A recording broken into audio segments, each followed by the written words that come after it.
Oi, meus amores, professora Patrícia para a explicação da nossa atividade de arte, tá? A gente vai estar utilizando o livro aí, livro de arte, então peguem o livro de vocês, tá bom? Nós vamos falar sobre a arte de contar histórias, o que a gente entende, o que a gente tem de informação sobre isso, né? É uma arte, é uma técnica, o que é? Contar história precisa de um estudo mais aprofundado, então a gente vai ao longo da aula falar sobre um pouquinho desses elementos aí, tá bom? Aí nós temos aqui técnicas de contação. Quando a gente vai contar uma história para alguém, a gente pode utilizar a própria voz como uma forma de entonação, né? Por exemplo, eu vou contar uma história que tem um personagem, um homem e uma mulher. Aí quando é a vez da fala do homem, eu posso usar a voz mais grossa. Quando é a vez da fala da mulher, eu posso usar uma voz mais fina. Então, todos esses elementos que a gente utiliza, mesmo sendo algo nosso, eu não estou usando algo externo, é uma técnica, tá bom? E existem cursos, tanto para quem é ator, né, dentro da arte, ou até mesmo para quem é professor. Tem gente que trabalha apenas contando histórias, aí tem toda uma técnica de mudança corporal. Enfim, vamos dar sequência aqui, né? Utilização de objetos concretos ou imaginativos. O que seria isso? Você pode contar história utilizando bonecos, né?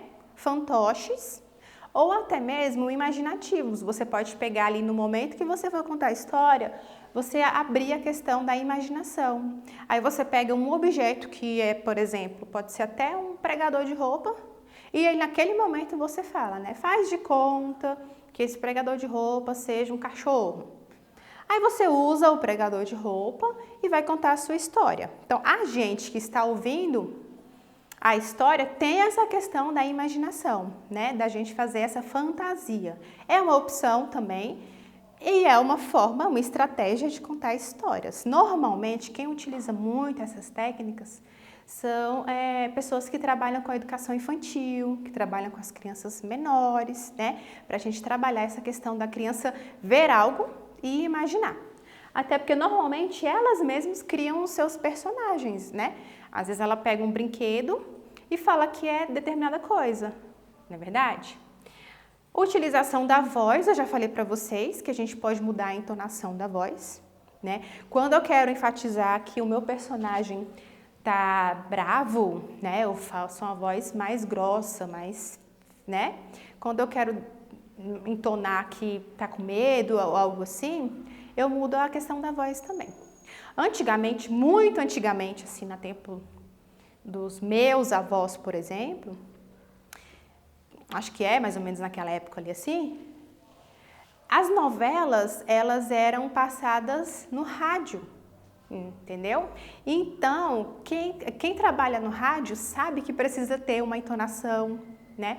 Precisa ter uma boa dicção para poder falar, para as pessoas poderem entender. E antigamente as pessoas acompanhavam as histórias das novelas pelo rádio. Então, assim, você não conhecia a pessoa, mas você sabia do personagem, identificando pela voz. Então, a voz, ela tem um poder muito forte. Às vezes a gente consegue identificar a pessoa só pela voz, né? Normalmente, quando a pessoa liga e começa a conversar com você, você já sabe até quem é pela entonação da voz. Então, assim, a voz é um instrumento, ela é considerada, a voz, um instrumento musical. Até porque os cantores, eles o quê? Utilizam a voz para cantar. Então, ela é muito importante, tá bom? E como eu tinha falado para vocês, a utilização corporal.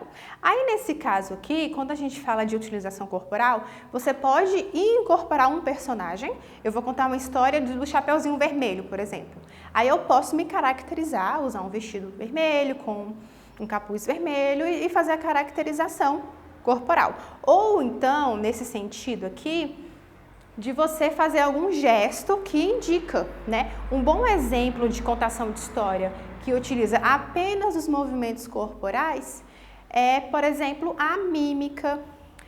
Por exemplo, também, que eu posso dar de exemplo para vocês, Mr. Bean. Vocês já assistiram Mr. Bean? Ele não fala, ele raramente fala em suas apresentações. Então, a linguagem corporal que ele utiliza, os gestos da afeição e tudo mais, a gente consegue entender a história ali do personagem do Mr. Bean, né? Continuação aqui. Então, no livro de vocês traz aí dois contextos aí que a gente precisa entender para poder diferenciar, né?